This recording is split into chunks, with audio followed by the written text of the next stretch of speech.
90% of these guns don't come from New York. They come along I-95.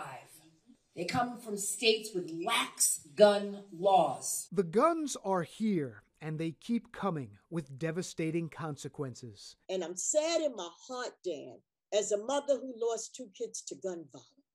Illegal firearms curried up Interstate 95, known as the Iron Pipeline, from Florida to Georgia, South Carolina, North Carolina, Virginia, Pennsylvania, delivering weapons to big cities up and down the coast. There's an underground economy. It definitely facilitates gun violence in New York, despite your strong laws. Because no matter how strong gun laws are in New York, it's not hard to exploit huge flaws in U.S. gun policy as a whole. You want to know what I do now? I sell guns. You're listening to a wiretap obtained by the Brooklyn District Attorney's Office. On it, Michael Bassier has just stepped off a bus to the city bragging to his ex-girlfriend about a duffel bag bulging with guns. I've got 2 MAC-10 gummies, a SK assault rifle, and 4 handguns, and I'm walking through New York. He explains the simplicity of his gun-running scheme from Georgia up the Iron Pipeline to New York City. I'm selling them the right way and the wrong way.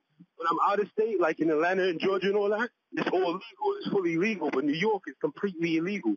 So when I bring it up here and sell it up here, that's illegal. In a single year, Bassier admitted to transporting more than 112 guns, including 20 assault weapons, earning himself more than $130,000. He's now serving a 17-year prison sentence. These are individuals who often just want to make a little money and are willing to take some risks. Daniel Webster is director of the Johns Hopkins Center for Gun Policy and Research. He says gun runners like Bassier often rely on so-called straw purchasers to legally buy guns from dealers and gun shows in states where rules are relaxed. So at a minimum, we need comprehensive background checks. And he thinks a federally mandated licensing system for acquiring firearms could make a big difference. With no clear path to any bipartisan legislation in Washington, cities and states are left to tackle the bulk of the problem. Attorney General Tish James, Queens District Attorney Melinda Katz, State Attorney General Letitia James, and the NYPD taking their own steps,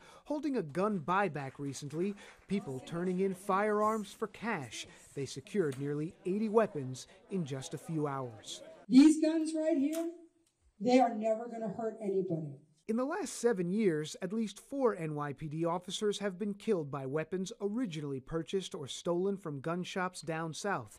And this summer, the violence is surging. At the same time, we have seen our record gun arrests, probably the record for the last 25 years. And now NYPD Deputy Commissioner John Miller says the department is making a historic partnership with the ATF, essentially federally deputizing officers. So that they can access that data, make arrests as federal agents, bring those to federal court. Allowing them to quickly track guns used in city crimes to gun shops where they were originally purchased, leading to who may have bought them, disrupting the first component of the pipeline.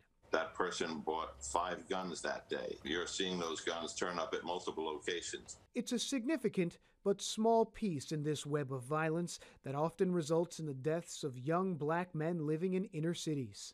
Every day. I've never seen anything like it. Jackie Rowe Adams knows all too well. She lost both her sons to gun violence over a 17-year span. She created an advocacy group called Harlem Mothers Save to help grieving moms like herself. She started with just 5 members. That number is now up to more than 55.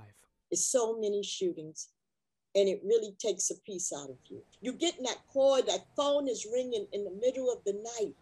That phone is ringing early in the morning saying your son just got shot or your son just got killed with an illegal gun.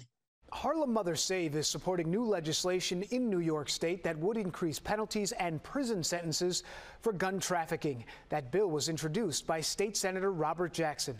Dan Bowens, Fox 5 News.